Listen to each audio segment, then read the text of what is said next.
Hello friends, എല്ലാവർക്കും പുതിയൊരു വീഡിയോയിലേക്ക് സ്വാഗതം. ഇന്നത്തെ കഥയിൽ മനോഹറാണെങ്കിൽ സരയുനോട് നിർബന്ധം പിടിക്കുന്നുണ്ട്. എത്രയും പെട്ടെന്ന് ഇവിടെ നിന്ന് പോകണമെന്ന്. സരയു അപ്പോൾ അച്ഛനോടും അമ്മയോടും പറഞ്ഞിട്ട് വരാമെന്ന് പറയുന്നു.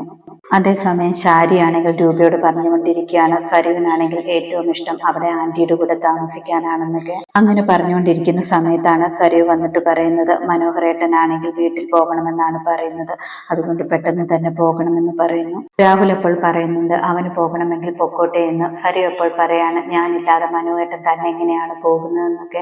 ആ സമയത്ത് മനോഹർ അവിടേക്ക് വരുന്നു. മനോഹർ പറയാണ്, ഞാൻ മാത്രമായിട്ട് ആ വീട്ടിലേക്ക് പോകില്ല, എൻ്റെ ഭാര്യയും എൻ്റെ കൂടെ വേണം. ഇപ്പോഴാണെങ്കിൽ എൻ്റെ ഭാര്യ പ്രഗ്നന്റ് ആണ്, അതുകൊണ്ട് ഉറപ്പായിട്ടും എൻ്റെ കൂടെ വേണമെന്നൊക്കെ പറയുന്നു.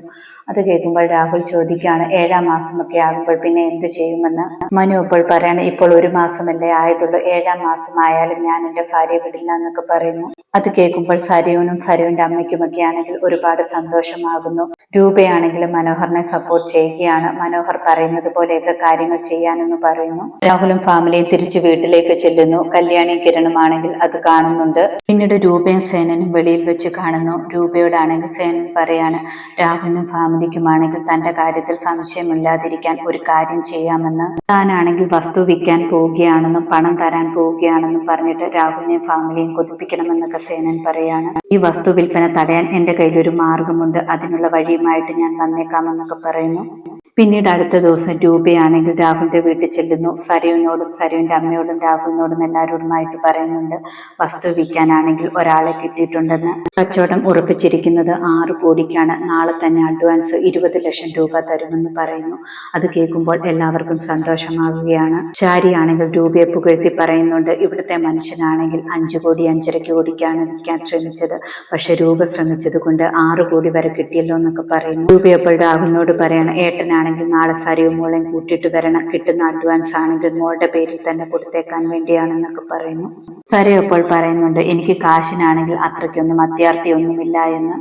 ശാരി അപ്പോൾ പറയണം, അങ്ങനെയൊന്നും പറയരുത്, എല്ലാ പ്രോപ്പർട്ടിയും രൂപ വിറ്റിട്ട് നമ്മുടെ ഒപ്പം വരാൻ വേണ്ടിയൊക്കെ അല്ലേന്ന്. രൂപ അവിടെ നിന്നും പോയതിനു ശേഷം സരയുവിന്റെ അമ്മയും ഒരുപാട് സന്തോഷിക്കുകയാണ്. പിന്നീട് സേനനാണെങ്കിൽ കിരണിനെയും കല്യാണിയും സോണിയും വിളിച്ചു കൂട്ടുന്നു. എല്ലാവരോടുമായിട്ടാണെങ്കിൽ അമ്മയുടെ സ്വത്തിന്റെ കാര്യമൊക്കെ പറയാണ്. രൂപയുടെ സ്വത്ത് കല്യാണി മോൾക്കാണെന്നാണ് പറയുന്നത്, അതുകൊണ്ട് എന്റെ സ്വത്താണെങ്കിൽ 2 മക്കൾക്കുമാണ് ഭാഗിച്ചു കൊടുക്കാൻ ഞാൻ ആഗ്രഹിക്കുന്നതെന്നൊക്കെ സേനൻ പറയുന്നു. കിരൺ അപ്പോൾ പറയുന്നുണ്ട്, അത് അച്ഛന്റെ അമ്മയുടെ പേരിൽ തന്നെ ഇരുന്നാൽ മതിയെന്ന്. സേനൻ അപ്പോൾ പറയാണ്, അതൊന്നും കുഴപ്പമില്ല, എന്നിട്ട് നമുക്ക് എല്ലാവർക്കും ഒരു കോമ്പൗണ്ടിൽ താമസിക്കാം, കാരണവത്തിയായിട്ട് നമ്മുടെ കല്യാണി മോളും ഇരിക്കട്ടെ എന്ന് പറയുന്നു.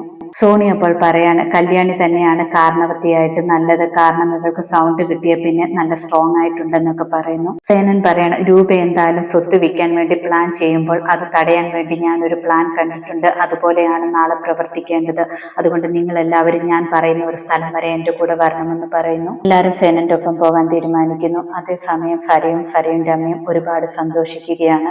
നാളെ പൈസ കിട്ടുമല്ലോ എന്നൊക്കെ പറഞ്ഞിട്ട്. സരയു പറയുന്നുണ്ട്, ഈ സന്തോഷ വാർത്തയാണെങ്കിൽ അപ്പുറത്ത് പോയി അവനെ അറിയിക്കണമെന്നൊക്കെ.